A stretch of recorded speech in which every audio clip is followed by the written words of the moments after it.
ఈరోజు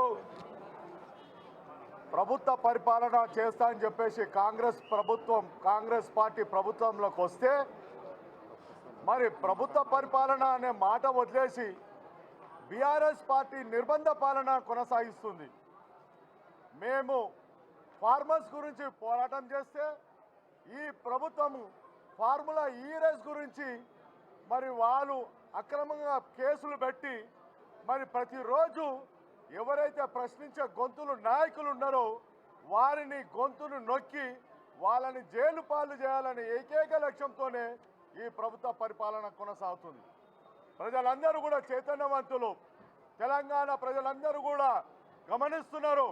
మేము ఉద్యమకారులము, మాకు జైళ్ళు కేసులు అని అంటే ఎలాంటి భయం లేదు. మేము ఒకటే అడుగుతున్నాము, మేము నిజంగా ఆ రోజు మా గౌరవ పార్టీ వర్కింగ్ ప్రెసిడెంట్ పెద్దలు గౌరవనీయులు కేటీఆర్ గారు వారి గతంలో మంత్రిగా ఉన్నప్పుడు వారి యొక్క పరిపాలన పట్ల హైదరాబాద్ బ్రాండ్ ఇమేజ్ని పెంచాలనే ఒక మంచి సంకల్పంతో ఒక మంచి స్పోర్ట్స్ ఈవెంట్ని నిర్వహించాలని చెప్పేసి మరి ఫార్ములా ఈ రేస్ని తీసుకొచ్చారు. ప్రపంచంలో దృష్టిని అన్నింటినీ కూడా మన హైదరాబాద్ వైపు మరలించేసి హైదరాబాద్ లోపల పెట్టుబడులు పెట్టించడానికి, హైదరాబాద్ లోపల వ్యాపారాలను పెంచడానికి, హైదరాబాద్లో ఉన్న వ్యాపారుల యొక్క వారి యొక్క వ్యాపారాన్ని పెరగడానికి ఉపయోగపడ్డాము. మరి ఆ రోజులలో ఆ యొక్క కార్యక్రమం పెట్టడం వలన, ఆ ఈరోజు కార్యక్రమం పెట్టడం వలన దాదాపు 600 కోట్ల పైన మరి లాభం జరిగింది.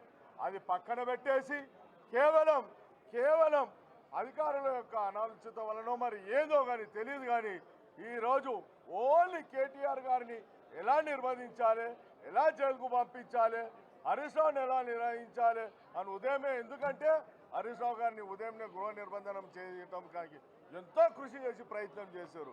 ఇవన్నీ పక్కకు పెట్టడానికి మేము అడుగుతున్నాం. ప్రజలపైన, ప్రజా పరిపాలన పైన దృష్టి పెట్టండి. మీరు ఇచ్చిన 6 గ్యారంటీలు ఏమైనాయి? మీరు మహిళలకు స్కూటీ ఇస్తున్నారు, మరి మీరు 2000 ఇస్తే 4000 ఇస్తున్నారు, రకరకాలుగా మభ్యపెట్టారు.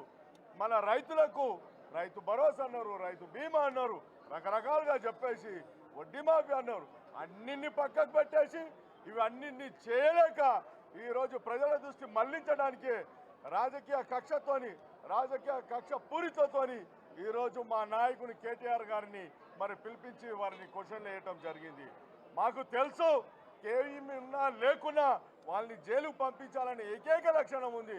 కానీ మేము తప్పకుండా మా యొక్క ఉద్యమకారులకు ఈ జైలు నిర్బంధాలు కేసు ఏమి కొత్త కావు. మా నాయకుడు కడిగిన ముత్యంలేగా ఈ కేసుల నుండి బయటకు వస్తాడని చెప్పేసి మేమందరం కూడా కోరుకుంటున్నాం. జై తెలంగాణ, జై కేసీఆర్, జై కేటీఆర్.